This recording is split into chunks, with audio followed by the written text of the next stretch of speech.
Disaster risk reduction, in my opinion, is a process of minimizing the harmful effects of hazards such as earthquakes, floods, and droughts. For the case of droughts, it's an onset disaster, meaning you know about it way before it happens. And I think it is important for IGAD to focus on disaster risk reduction because it saves lives and minimizes the loss of property. By being prepared, we're able to mitigate some of these hazards and prevent them from turning into disasters. We focus on the use of satellite images and geographic information systems for mapping as well as capacity development. The cooperation with IGAD is important for the Horn of Africa because it gives countries the technical capacity to benefit from geospatial technologies. And the partnership with UNOSAT and IGAD is improving the way we deliver training programs that we already have in the area of applications of geospatial technologies in disaster risk reduction in the region.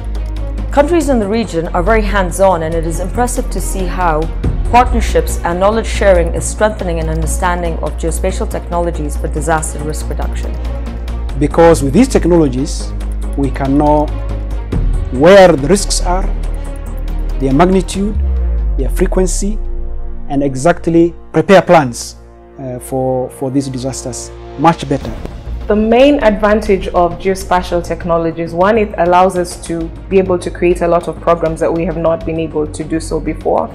Like, for example, it enables us, especially like in the case of Somalia, to be able to look at vegetation across the board in areas even that have conflict. Using satellite imagery, we can be able now to understand and study what's going on the ground without actually putting anyone at risk.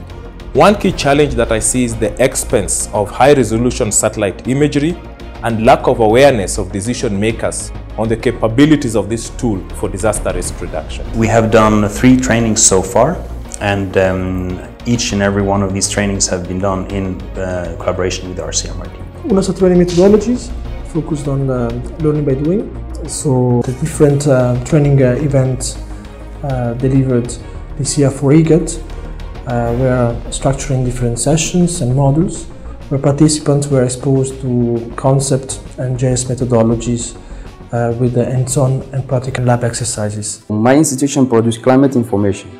Based on that, I do the, for the impact on water sectors. So for that purpose, thanks to that training that we had, we have got a lot of skills. So now I'm able to build up a map, alerts map. I'm using the training I obtained from UNOSAT to convert the Greater Horn of Africa Climate Outlook Forum maps from a picture format into GIS shapefiles, which enables me to combine it with other data sets such as elevation and vegetation cover for applications in agriculture and the health sector. The trainings are absolutely important in the sense that they build capacity within the institutions. They are normally targeted, tailored, and they increase the fraternity of the use of the technology and the information. The UNOSAT training has enabled us as an organization to be able to pursue a lot of projects that we did not know were a possibility. We can only talk about IGAD having attained its vision if it can influence politics and policy. And therefore, any gradual achievements in that direction, including our capacity building in information and coordination and response and policy and research, is a step in the right direction. Therefore, we're heading there. Unless we're able to influence policy and to some extent politics in our region, then we're not there yet. This is a very vulnerable region, highly exposed to natural disasters. So by developing the capacity and the use of these technologies, as well as supporting ourselves, the countries and the organizations and the UN sister organizations in the region, we really want to make sure that disasters are managed better and that also prevention is made easier and based on informed decisions.